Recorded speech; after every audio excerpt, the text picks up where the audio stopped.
thank you all for being here today. I think it's really fitting that this hearing is happening on the day that we've had an interfaith prayer vigil, where we brought people from all over our state together to pray for a state that actually treats all of its citizens with the dignity that they deserve. That's right. That provides equal access.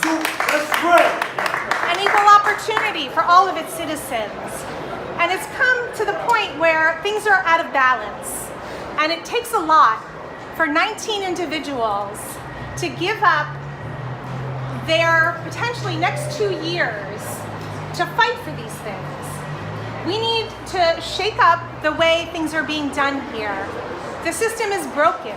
We have to sit around for weeks and months and years sometimes to have our bills even given an opportunity. Aaron spoke about the process and how that is broken. Alex spoke about what's happening today and how unusual it is to happen so many weeks earlier than it typically is. And the only rules that are really recommended for change right now are adding sexual harassment, adding a very opaque system as to how sexual harassment is dealt with in our state house.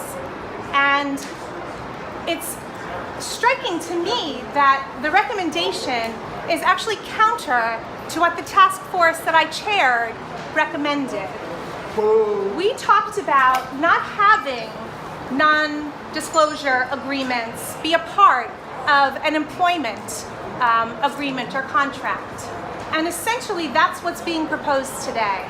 That by virtue of you being an activist or someone being a lobbyist or an intern or a volunteer who comes here to interact with elected representatives, if you're to be victimized or harassed by someone who is a rep, you're essentially giving up your rights and are told that you cannot have a voice in this. You are told that you cannot be heard or discuss this, that there is now a purely opaque internal process that is happening.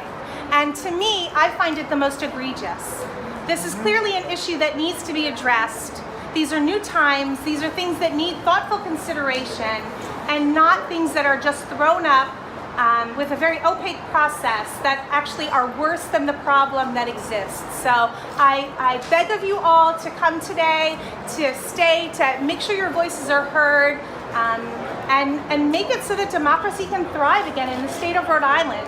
Every single one of you is here today with a cause that brought you here. And the fact that your cause has no chance unless one person alone decides that it should be heard, that's not a democracy. And we're here today to make sure our voices are heard and that democracy is restored to Rhode Island. So thank you.